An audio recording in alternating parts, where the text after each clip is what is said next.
भैया लोगन आवा आप लोगन के लेके चला थिला करेमुआ गांव में। हे भाई लोगन, करेमुआ गांव से बहुत बड़े भैया लोगन हमार कमेंट करत रहना भैया कि हमरे गांव का वीडियो बनावा। हे भाई लोगन ल आज देखा तोहरे गांव का भी वीडियो अपलोड हो गई। ए भैया लोगन देखा गांव घर के नज़ारा कैसा लगत हो, बहुत सुंदर लगत है भैया। हे देखा सड़क के किनारे भैया लोगन सबकर बनल पक्का और माटी का घर हटा के भैया लोगन सब पक्का बनौले बा। हे देखा और इतना सुंदर नज़ारा बा भैया कि देखा में कितना बढ़िया लगता है भाई। गांव के गली बतावत है भैया कि बड़ा मनमोहक दृश्य दिखाई देता है। हे भैया लोगन गांव का नज़ारा बहुत अलग होला हो। हर केहू के अपन गांव बहुत प्यारा रहला। हर केहू सोचला भैया कि हम अपने गांव के छोड़ के कत्तो न जाई। लेकिन ये भाई लोगन बड़ा दिन से कमेंट आवत रहल करेमुआ गांव का कि भैया हमरे गांव का वीडियो बनाओ बदे कब आई बा। हे भैया लोगन हे देखा गांव के कच्ची सड़क देखा भैया। हे भैया कितना मनमोहक दृश्य लौकत हो।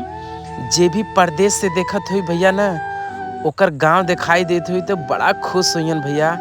सोचत हुईन कि हमरे गांव का हर एक गली, हर एक सड़क, खेती कियारी, ताल तलैया, गाय गोरू बकरी भैया ये वीडियो में सब दिखाई देता है। और इतना सुंदर नज़ारा दिखाई देता भैया कि जीव एकदम हरियर हो जाता हो। देश प्रदेश से जो भी देखत होई ना बहुत अच्छा लगत होई। ये देखा महादेव जी का मंदिर भैया, बड़ा खूबसूरत और बड़ा निराला मंदिर है। गांव के जितना भी माता बहनी रहनी लोगन ना यही मंदिर में आके पूजा पाठ करनी भैया। और गांव का दृश्य देखने के बाद तो भैया आंख से आंसू आ जाला हो।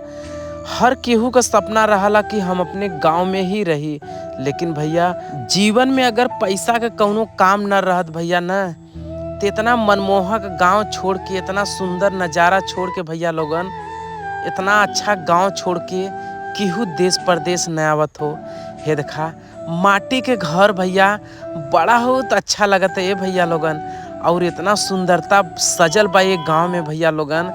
माटी के घर में जवन महक और जवन सुख और शांति मिलला भैया ना वो पक्का घर में ना मिलला। हे देखा भैया जितना भी नज़ारा इधर दिखा देबा भैया ये पोखरा के दांती दांती इतना सुंदर नज़ारा भैया हम अपने जीवन में कभो ना देखले रहनी है। देखा भैया कितना चंचल लगता हो। गांव का सुंदरता भैया पेड़ पौधा और माटी के घर बनावाला। आम के समय भी आवत बा भैया, आम के बौर भी लग गईल बा।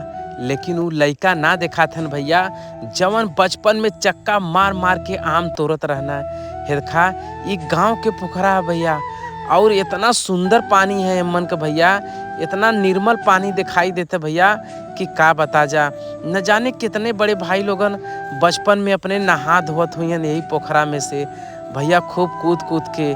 लेकिन उ लोग ना रह गए न भैया जे मन कूद कूद के नहात रह। ई देखा भैया चौरा माई के मंदिर है और गांव को खूबसूरती भैया हर गांव से अलग बा।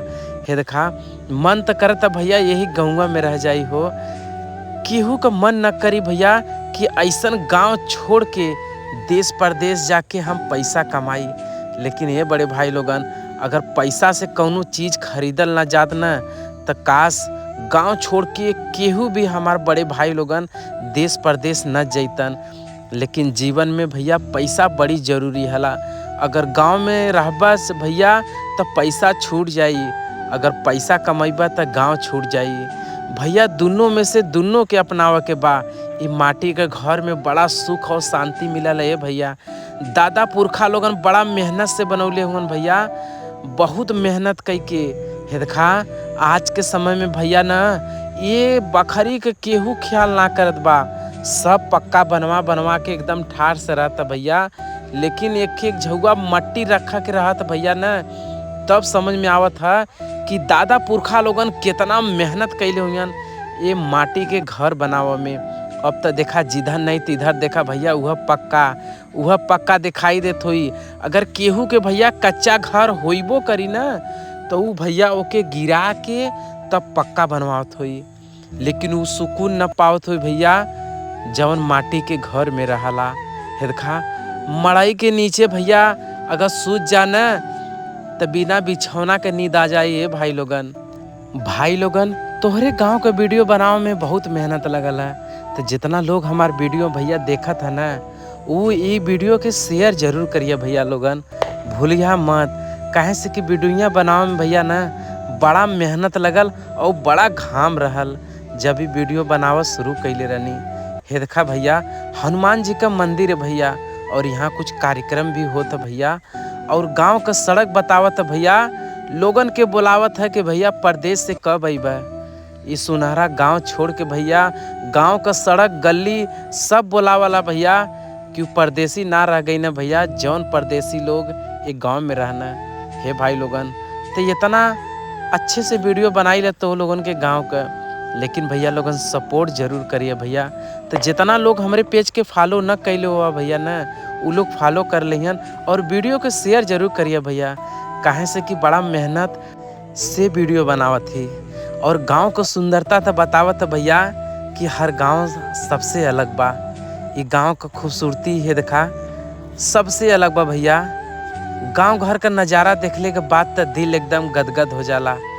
जे भी भाई परदेश से देखत होई ना, ओकर घर दुआर भैया लोगन, गांव का गली लोग भैया सब दिखाई देत हो ये वीडियो में। भैया लोगन हम तो सोचनी कि करेमुआ गांव बड़ा छोटहर गांव होई।